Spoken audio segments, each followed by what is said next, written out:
Olá, turma! Vamos dar início à 11ª aula da nossa disciplina de Eletrônica de Potência 1. Nessa aula finalizaremos o assunto sobre o retificador monofásico não controlado de onda completa. Semelhante ao que foi apresentado para o retificador de meia onda, aqui vocês podem ver o circuito que vamos analisar nessa aula, que se trata de um retificador monofásico de onda completa em ponte alimentando uma carga contendo uma resistência, uma indutância e uma fonte CC. Vamos analisar primeiramente esse circuito retificador do ponto de vista da operação no modo descontínuo de corrente, onde a corrente de carga cai a zero antes mesmo do início do próximo semiciclo da tensão da fonte CA. Começando a análise em ômega-t igual a 0 graus, vemos que o circuito apresenta 5 etapas de operação, onde as etapas 1, 3 e 5 apresentam o mesmo circuito equivalente, em que todos os diodos da ponte retificadora encontram-se polarizados inversamente. A segunda etapa representa a operação do retificador com os diodos D1 e D2 polarizados diretamente e com D3 e D4 bloqueados. Já a quarta etapa, por sua vez, apresenta o circuito do retificador operando com D3 e D4 conduzindo e com D1 e D2 inversamente polarizados. Assim como fizemos para o retificador de meia onda com carga RLE, observe que chamamos de alfa o ângulo equivalente ao ponto da forma de onda onde a tensão de alimentação CA é igual ao valor da fonte CC, e de φ o ângulo de extinção da corrente de carga. Destacamos também os ângulos π mais alfa e π mais φ, pois auxiliarão na divisão das etapas de operação do circuito. Para a primeira etapa de operação, que ocorre no intervalo de ômega-t entre 0 e alfa, observamos que todos os diodos da ponte retificadora permanecem em corte enquanto a fonte CA de alimentação no circuito for menor do que a tensão CC. Dessa forma, com os diodos da ponte bloqueados, não existe corrente percorrendo pelo circuito, o que faz com que a queda de tensão no equivalente série entre R e L seja igual a zero. Assim, temos que a tensão de saída será igual à tensão da fonte CC. Então, ao rodarmos a malha composta pelas conexões entre a tensão da fonte CA, o diodo D1, a carga RL, a fonte E e o diodo D2, nós temos que VS menos VD1 menos VR menos VL menos E menos VD2, que é igual a zero. Sabendo que Vout é igual a E para essa etapa, e considerando que os diodos da ponte são idênticos, podemos estabelecer que VR é igual a zero, VL é igual a zero, VD1 é igual a VD2, que é igual a um VD genérico, e assim temos que VS menos 2VD menos E é igual a zero. O que determina que VD, que é igual a VD1, que também é igual a VD2, vai ser igual a VS menos E dividido por 2. Logo, para traçarmos a forma de onda que representa as quedas de tensão nos diodos D1 e D2 para essa etapa, precisamos subtrair a tensão VS de E, deslocando a tensão CA para baixo e em seguida dividir o resultado por 2, gerando essa referência que vocês estão vendo, de modo que a forma de onda que queremos determinar é traçada sobre essa referência. Além disso, como todos os diodos estão bloqueados nessa etapa, as correntes nos diodos D1, D2, D3 e D4, assim como a corrente de entrada do circuito IS, são iguais a zero. Durante a segunda etapa, que ocorre no intervalo de ômega-t entre alfa e φ, a partir do momento que a tensão do semiciclo positivo da fonte de alimentação CA ultrapassa o valor da tensão CC, os diodos D1 e D2 entram em condução, e a corrente começa a aumentar gradualmente até alcançar o seu valor máximo. Quando a tensão da fonte CA começa a diminuir a partir de seu valor máximo, a corrente começa a decrescer de modo gradual, até chegar a zero no instante correspondente ao ângulo de extinção φ.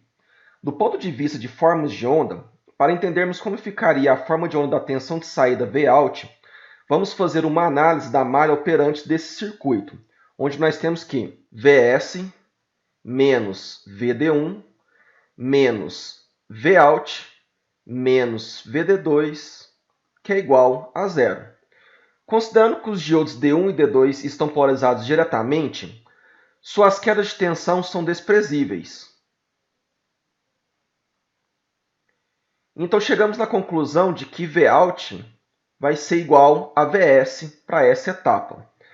Assim, a tensão da fonte Vs é vista na carga enquanto a corrente de carga não se extinguir, ao mesmo tempo que as quedas de tensão nos diodos D1 e D2 são iguais a zero nessa etapa.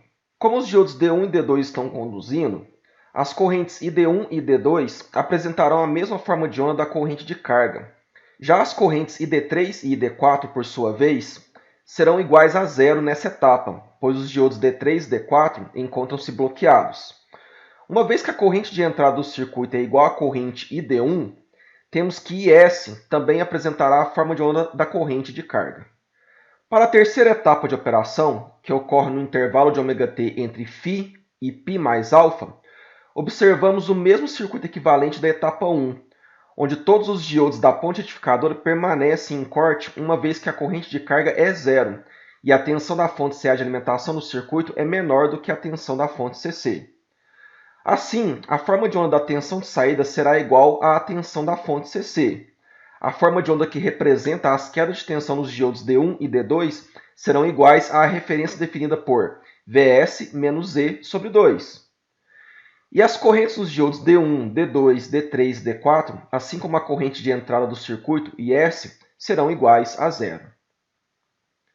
Durante a quarta etapa, que ocorre no intervalo de ômega-t entre π mais alfa e π mais φ, a partir do momento que a tensão do semiciclo negativo da fonte de alimentação CA apresentar um valor menor do que o negativo da fonte de tensão CC, os diodos D3 e D4 entram em condução e a corrente começa a aumentar gradualmente, voltando a cair a zero no instante correspondente ao ângulo π mais φ. Fazendo uma análise da malha operante desse circuito, nós temos que Vs mais Vd4 mais Vout mais Vd3, que é igual a zero.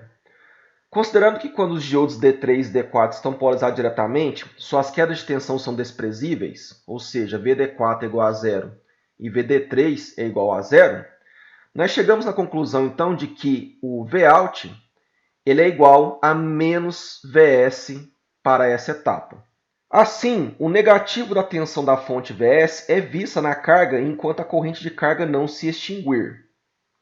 Com relação às quedas de tensão nos diodos D3 e D4, podemos ver pelo circuito equivalente que Vs menos Vd1 mais Vd3 é igual a zero, onde o Vd3 nessa etapa vale zero. Logo, a tensão da fonte Vs é vista nos terminais do diodo D1. O mesmo acontece para a queda de tensão no diodo D2. Como os diodos D1 e D2 estão bloqueados, as correntes ID1 e D2 serão iguais a zero. Já as correntes ID3 e D4, por sua vez, apresentarão a mesma forma de onda da corrente de carga nessa etapa, pois os diodos D3 e D4 encontram-se diretamente polarizados. Uma vez que a corrente de entrada do circuito é igual à corrente menos ID4, temos que IS apresentará a forma de onda equivalente ao negativo da corrente de carga. Por fim, temos a quinta e última etapa de operação, que ocorre no intervalo de ômega-t entre π mais φ e 2π. Observamos o mesmo circuito equivalente das etapas 1 e 3, onde todos os diodos da ponte retificadora permanecem em corte, uma vez que a corrente de carga é zero e o módulo da tensão da fonte CA de alimentação do circuito é menor do que a tensão da fonte CC. Assim, a forma de onda da tensão de saída será igual à tensão da fonte CC. A forma de onda que representa as quedas de tensão nos diodos D1 e D2 serão iguais à referência definida por Vs menos E dividido por 2. E as correntes nos diodos D1, D2, D3 e D4, assim como a corrente de entrada do circuito IS, serão iguais a zero. Dessa forma, fechamos as formas de onda para a análise de dois ciclos completos.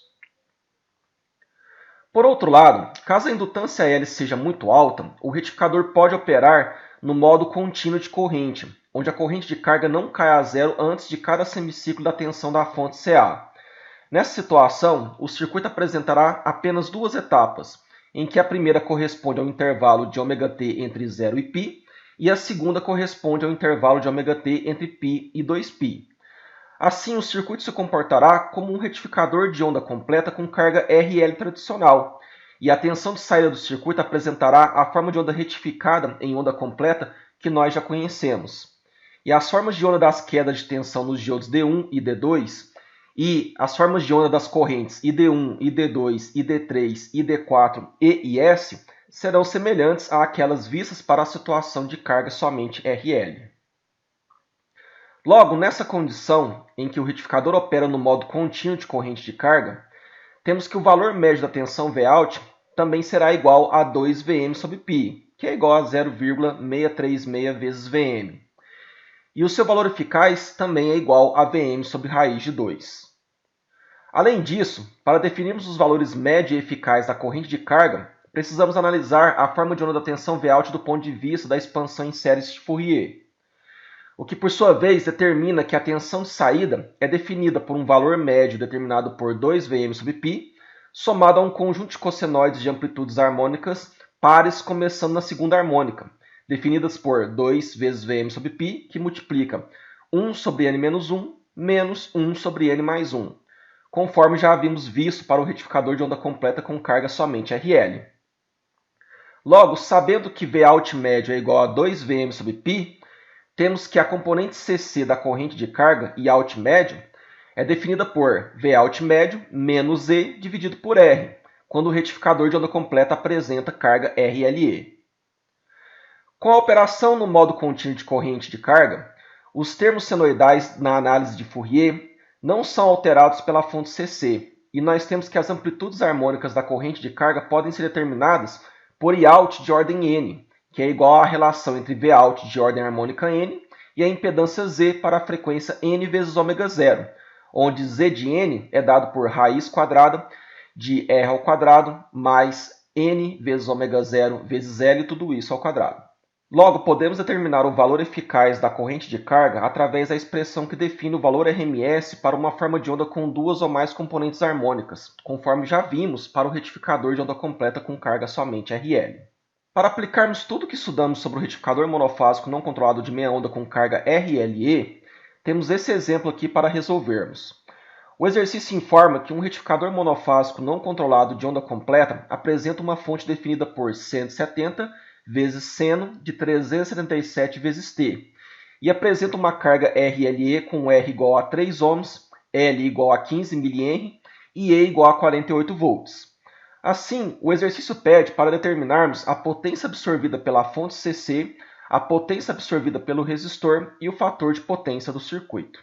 Então, aqui para o item A, o exercício pede para nós calcularmos a potência absorvida pela fonte de tensão contínua, a nossa fonte E aqui.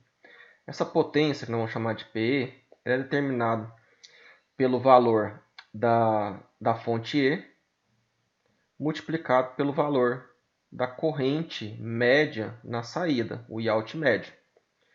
Então, a primeira coisa que a gente precisa definir agora é o valor do Iout médio. O Iout médio ele é determinado por essa expressão aqui. Ó. O nosso Vout médio aqui dessa expressão, a gente calcula ela com base na expressão da tensão de saída, né, expandida aqui em séries de Fourier. A gente só pode utilizar essa expressão aqui uma vez que o exercício falou que o circuito está operando no modo contínuo da corrente de carga, senão a gente não poderia utilizar, porque essa expressão só vale para uma tensão que ela é retificada em onda completa. Né?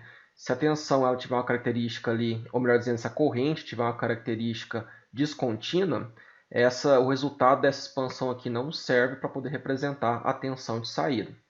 Então, nosso Iout médio vai ser igual ao Vout médio. O Vout médio é determinado por essa expressão aqui, que é o mesmo que nós falarmos que é igual a 0,636 multiplicado por Vn.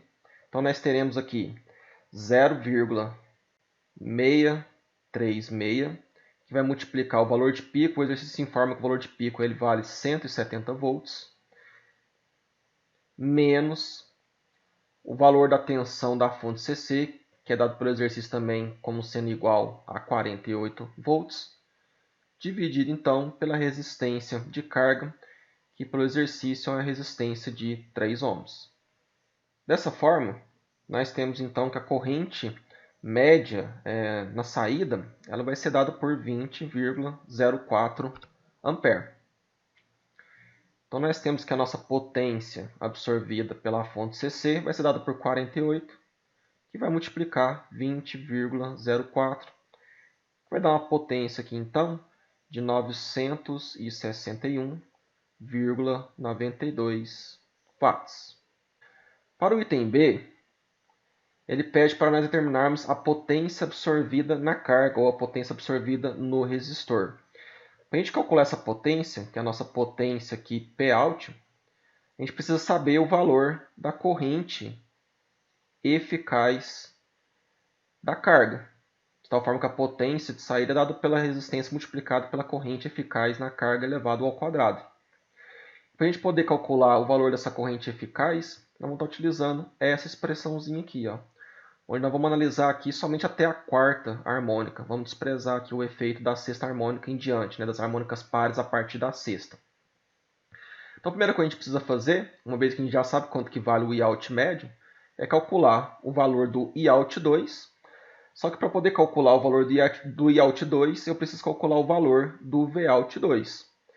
Então, o valor do Vout2 vai ser definido por essa expressão aqui, por essa magnitude dessa cossenoide, igual a gente já está acostumado a fazer, onde o n vale 2. Então, nós temos 2 vezes 170 dividido por π, que vai multiplicar 1 sobre 2 menos 1, menos 1 sobre 2 mais 1, o que vai dar uma amplitude aqui de 72,15 volts.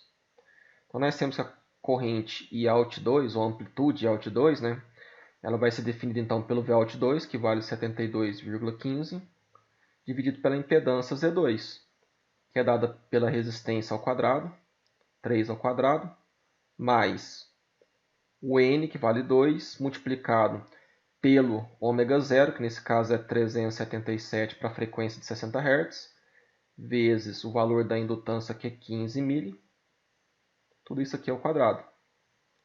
O que vai dar aqui uma magnitude para a componente segunda harmônica de 6,166 ampere. Com relação à magnitude de quarta harmônica, nós temos então que o Vout4 vai ser dado por 2 vezes 170 dividido por π, que vai multiplicar 1 sobre 4 menos 1, menos 1 sobre 4 mais 1. Vai dar aqui uma amplitude de 14,43 volts. E o nosso, então, Iout4, ele vai ser definido pelo Vout4, que é 14,43, dividido pela raiz quadrada de 3 ao quadrado, mais 4 vezes 377, vezes 15, vezes 10 a menos 3 elevado ao quadrado. O que vai dar aqui uma amplitude, então, da corrente, na amplitude de quarta harmônica, nesse caso aqui, de 0,632 ampere. Deste modo, nós temos que o nosso Iout RMS vai ser dado pela raiz quadrada de 20,04 ao quadrado, mais 6,166 sobre raiz de 2 ao quadrado, mais 0,632 sobre raiz de 2 ao quadrado. O que vai definir aqui um valor eficaz da corrente de 20,5 ampere. Então, se nós voltarmos aqui na fórmula da potência de saída, da potência absorvida na carga, ela vai ser dada por 3 vezes 20,5 ao quadrado, que vai dar, então, um valor de 1.260,75 watts. Então, essa aqui é a potência absorvida no resistor. Partindo aqui agora para o item C, o exercício pede para nós calcularmos o fator de potência do circuito. Então, esse fator de potência ele vai ser definido pela potência de saída, somada à potência absorvida pela fonte, CC, dividido aí pela potência aparente de entrada. Essa potência aparente de entrada aqui, se nós repetirmos aqui a equação, Pout mais PE A potência aparente de entrada ela vai ser dada, então, pela tensão de entrada multiplicado pela corrente de entrada do nosso circuito. Tudo aqui, é claro, RMS, eficaz. Assim como nós vimos lá para o circuito com carga RL, no retificador de onda completa, a corrente eficaz na entrada do circuito ela é igual à corrente eficaz da carga. Então nós temos aqui que o nosso IS-RMS vai ser dado pelo IOUT-RMS. Então aqui nós teremos então o Pout nosso, que é 1260,75, mais a potência aqui da fonte CC, né? Nós calculamos ali e deu 961. Então mais 961,92, dividido aqui pela tensão de entrada eficaz, que nesse caso é 170 dividido por raiz de 2, que vai multiplicar então a corrente eficaz da carga, que é 20,5, o que vai dar um fator de potência de 0,902. Dessa forma aqui finalizamos o exercício. Muito bem, galera. Fechamos os estudos sobre o retificador de onda completa para diversos tipos de carga.